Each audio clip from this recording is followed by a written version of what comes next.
Buenos días, doctora Ana Berta Sotelo, compañeros. Mi nombre es Nilsa Hernández Cabrera y pertenezco al grupo cuarto G, y el día de hoy hablaré acerca de la fiebre reumática. Comenzaremos hablando principalmente del concepto general de esta enfermedad. ¿Qué es la fiebre reumática? Es una enfermedad inflamatoria sistémica, mediada inmunológicamente, que ocurre como secuela retardada de una infección faríngea por el Streptococo beta hemolítico del grupo A. Esta es una enfermedad caracterizada por un proceso inflamatorio que afecta a diferentes órganos del cuerpo, pero la mayor implicación clínica deriva de la lesión a largo plazo por la enfermedad cardíaca reumática. Es una de las pocas enfermedades reumáticas cuyo agente causal ha sido identificado. En cuanto a la epidemiología, según datos del 2010, aproximadamente 34.2 millones de personas presentaban enfermedad cardíaca reumática y se atribuían 345.000 muertes al año por causa de la fiebre reumática. La enfermedad cardíaca reumática representa del 24 al 40% de enfermedades cardiovasculares y se admite que el 60% de individuos con fiebre reumática desarrollarán una enfermedad cardíaca reumática. La incidencia en algunos países en desarrollo es superior a 50 por 100.000 niños, habiéndose observado en la actualidad la incidencia más alta en algunas poblaciones indígenas de Australia y Nueva Zelanda. Esto podría encontrarse relacionado con algunos factores de riesgo, como lo son el hacinamiento de hogares, pobre higiene, acceso limitado a servicios de salud, lo que facilita la propagación de la gente. En cuanto a la edad óptima o esperada en la que se presente esta enfermedad es de los 5 a los 14 años, siendo más frecuente entre los 6 a los 8 años. Muy rara en niños menores de 5 años y prácticamente inexistente antes de los 2 años. Después de los 35 años, de igual forma es muy rara, ya que los primeros episodios comienzan antes de la adolescencia y disminuyen al final de la segunda década de la vida. También existe una mayor incidencia en estaciones frías, como lo son el otoño e invierno. Existe de igual forma una predisposición genética. Entre los alelos HLA de clase 2 descritos, el HLA-DR7 está entre los más consistentemente asociados con la enfermedad cardíaca reumática. Para poder comprender la fisiopatología de esta enfermedad, debemos hablar sobre el agente etiológico, que es el Streptococcus pyogenes. El Streptococo beta hemolítico del grupo A es un coco gram positivo que se agrupa en cadenas.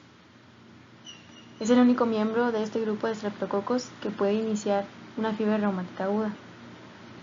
También es la causa más frecuente de faringoamigdalitis aguda bacteriana. Atravesando la membrana del streptococo, la cual está compuesta de péptido glicano, se encuentra la proteína M. Es una proteína con una estructura alfa helicoidal con un extremo carboxil terminal anclado en la pared celular y un extremo amino terminal hipervariable que le confiere al streptococo su especificidad antigénica. Esta proteína M también induce la respuesta inflamatoria en el huésped que contribuye a complicaciones inmunes. Datos indican que varios epítopos de esta proteína presentan antigénicamente reactividad cruzada con el miocardio humano, miocina y el tejido cerebral, lo que lleva a la inflamación y la razón de las manifestaciones clínicas. Existen ciertos serotipos reumatogénicos, entre los cuales están el 5, 14 y 24. Ahora que comentamos acerca de la estructura y factores de virulencia del streptococo, trataremos de comprender la fisiopatología. La respuesta inmunológica inflamatoria que causa la fiebre reumática no se conoce aún por completo, pero parece ser desencadenada por una similitud molecular entre epítopos del streptococo de grupo A y algunos tejidos humanos. El mimetismo molecular va a ser el que va a dirigir la respuesta inmunológica, y los anticuerpos reactivos activan el proceso inflamatorio en los tejidos. Parece también haber una hiperrespuesta en algunos pacientes que va a estar asociado a una función alterada de los linfocitos T efectores y cooperados. En cuanto al esquema, vemos que la activación del sistema inmune innato comienza con una infección faríngea que conduce a la presentación de antígenos de Streptococcus pyogenes a las células T y B por medio de las células presentadoras de antígeno, las cuales pueden ser macrófagos, células dendríticas, en este caso pone el ejemplo de macrófago, por medio del complejo mayor de histocompatibilidad de clase 2. Las células TCD4 ya activadas inducen a la producción de anticuerpos IgG e IgM específicos por las células B. La similitud entre el agente infeccioso y las proteínas humanas conduce a la activación cruzada de anticuerpos o células T dirigidas contra las proteínas humanas. Esta respuesta inmune de reacción cruzada da como resultado las características de la enfermedad, como la carditis, que es debido a la unión de anticuerpos y la infiltración de células T. Estos serían los principales causantes de la lesión del tejido cardíaco, acentuándose la respuesta inmune por la liberación de citoquinas proinflamatorias, como lo son el factor de necrosis tumoral, el interferón beta y la interleucina 6 y 8. Los anticuerpos reactivos desencadenan una reacción inflamatoria con la asociación del BCAM1 para la migración de linfocitos y macrófagos, o cuerpos de Ashworth. La molécula de adhesión celular vascular 1 está regulada en la superficie del endotelio de la válvula, como resultado de la unión de anticuerpos de reacción cruzada.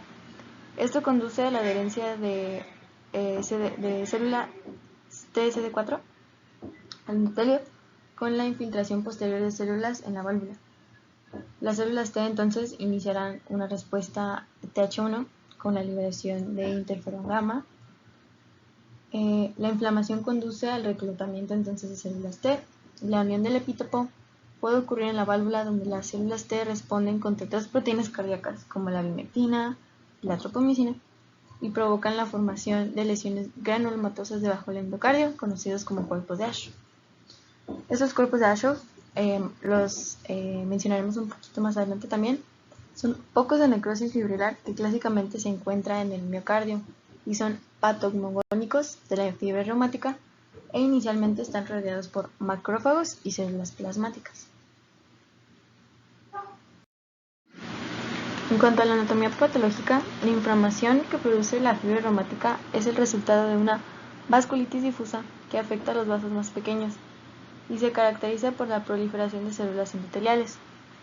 Este proceso de vasculitis se refleja en el eritema marginado y la inflamación del colágeno se observa en la artritis, valvulitis y pericarditis. Y bien, los cuerpos de Ashworth, que ya mencionamos, resultan ser patognomónicos de la enfermedad. Estos consisten en un infiltrado perivascular de células grandes con núcleos polimorfos y citoplasma basófilo, situados alrededor de un centro avascular fibrinoide. Las principales manifestaciones clínicas se incluyen dentro de los criterios de Jones, que estos a su vez nos van a ayudar con el diagnóstico de la enfermedad, los cuales pues más adelante iremos mencionando más a fondo. Entre las más representativas, o como conoceremos posteriormente, criterios mayores, se encuentran poliartritis, que es la tumefacción o eritema, color y dolor en las articulaciones. Este representa en un 70% de los pacientes y es la más común de las manifestaciones mayores, pero es poco específica. Afecta principalmente articulaciones grandes. La carditis es la inflamación del endocardio que se presenta como valvulitis de la válvula mitral. Este aparece en alrededor del 50% de los pacientes y aparece unas 3 semanas después de la infección por estreptococo. La capa frecuentemente más afectada pues es el endocardio, pero se ha descrito en al menos en 5% de los pacientes una pancarditis, que es la afectación de todas las capas cardíacas. La coria de Sydenham, que son movimientos involuntarios, arrítmicos y clónicos. Normalmente son simétricos y sin coordinación muscular. Se ha observado en un 15% de los pacientes, suele aparecer entre el segundo y el cuarto mes. Son frecuentes en la cara, en el tronco, extremidades distales y desaparecen durante el sueño. El eritema marginado se observa en menos del 2 al 6% de los pacientes. Las lesiones tienen un diámetro aproximado de 0.4 centímetros y se localizan habitualmente en el tronco y en la parte proximal de las extremidades. Otro considerado de los criterios mayores son los nódulos subcutáneos. Estos se observan en menos del 1 al 5% de los pacientes. Están localizadas en la extensión de las articulaciones, principalmente codos o rodilla. Tienen un diámetro aproximado de 0.5 a 2 centímetros y la piel por encima de estos pues es normal son un tanto duros, no son dolorosos y pueden moverse fácilmente, tienen movilidad. Algunas otras manifestaciones clínicas consideradas como criterios menores son la fiebre, poliartralgia, segmento PR prolongado y leucocitosis.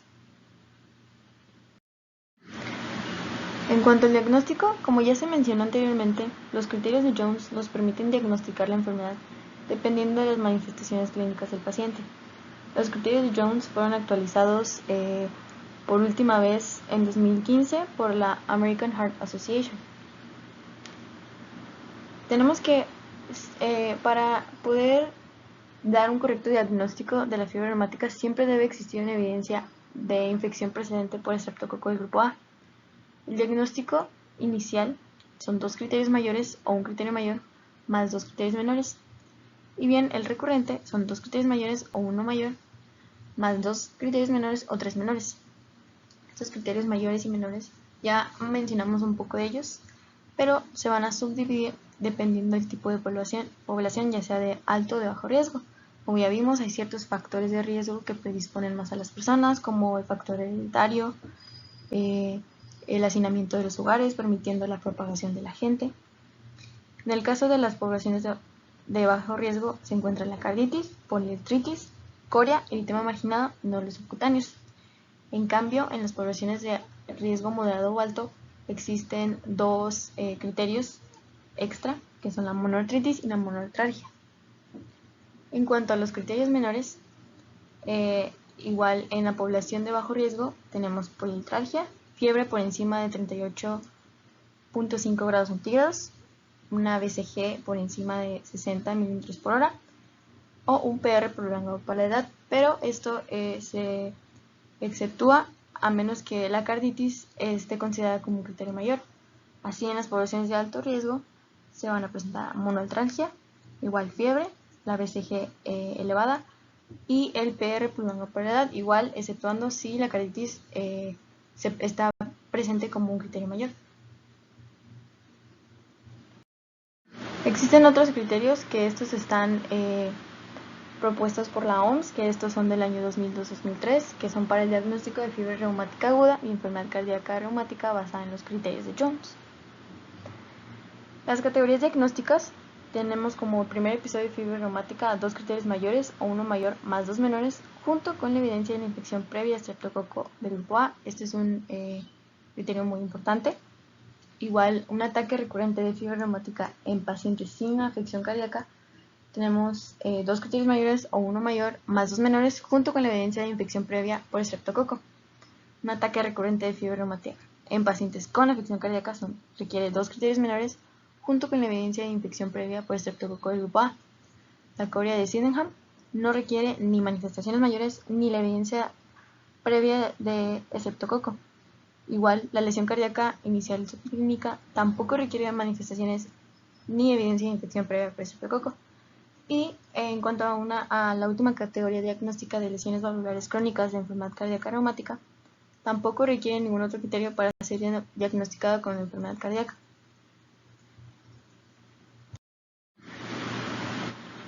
Algunas pruebas diagnósticas que nos permiten confirmar la existencia de esta patología de primera instancia son la evidencia de infección estreptocócica. Esta puede estar brindada por un cultivo faríngeo positivo. Este cultivo faríngeo positivo está presente en al menos el 30% de los pacientes. Otro puede ser la serología ASLO o anti-DNAsa elevados. Estos dos se han identificado múltiples anticuerpos contra el estreptococo, pero los más comúnmente utilizados son los anticuerpos contra la streptolicina y los anticuerpos contra la desoxirribonucleasa B. Hay que remarcar que por sí solos ni los ASLOs ni los anti-DNAsa B son diagnósticos para la fiebre reumática. También otra evidencia de infección estreptocócica puede ser la fiebre escarlatina reciente. Otras pruebas que nos permiten diagnosticar la enfermedad son, lleva un seguimiento, serían el electrocardiograma y el ecocardiograma, que el primero nos permite confirmar las arritmias y bloqueos, así como identificar uno de los criterios menores, que es el segmento alargado PR. Y el ecocardiograma nos permite valorar la afectación valvular, si existe o no líquido pericárdico y la existencia o no de miocarditis. Los reactantes de fase aguda, los cuales son la proteína C reactiva elevada o la BES elevada, estos se elevan durante la fase aguda y son útiles para monitorear la duración de la actividad inflamatoria.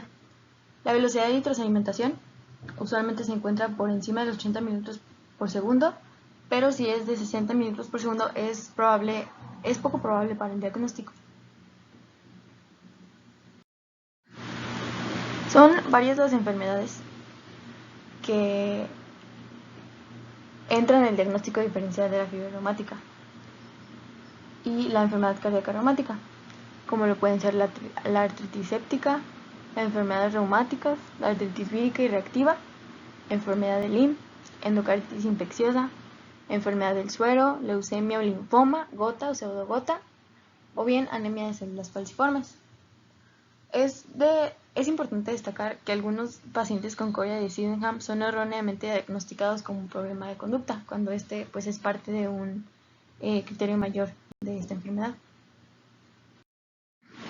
Hablando en términos del tratamiento, está principalmente basado en la erradicación del estreptococo. El tratamiento del proceso inflamatorio y la profilaxis son antibióticos a largo plazo. La penicilina es el agente de acción.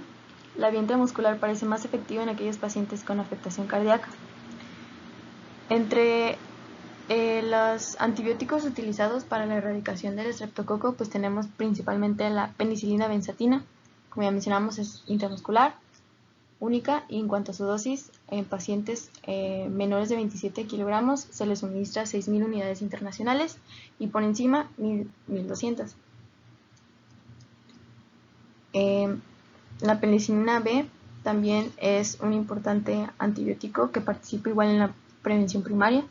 La amoxicilina, cefalosporinas de primera generación, eritromicina en el caso de que exista alergia a la penicilina, clindamicina, acitromicina, claritromicina. Estas, pues su vía de administración es oral durante 5 o 10 días aproximadamente, dependiendo. Y la dosis pues dependerá de la formulación o bien del gramaje que presente cada antibiótico. En cuanto a prevención secundaria, igual tenemos a la penicilina benzatínica, que es intramuscular cada 4 semanas con la misma dosis que en prevención primaria. La penicilina B, que también participa en la prevención primaria, sulfanidacina y macrólidos para igual alérgicos a la penicilina y sulfanidacina.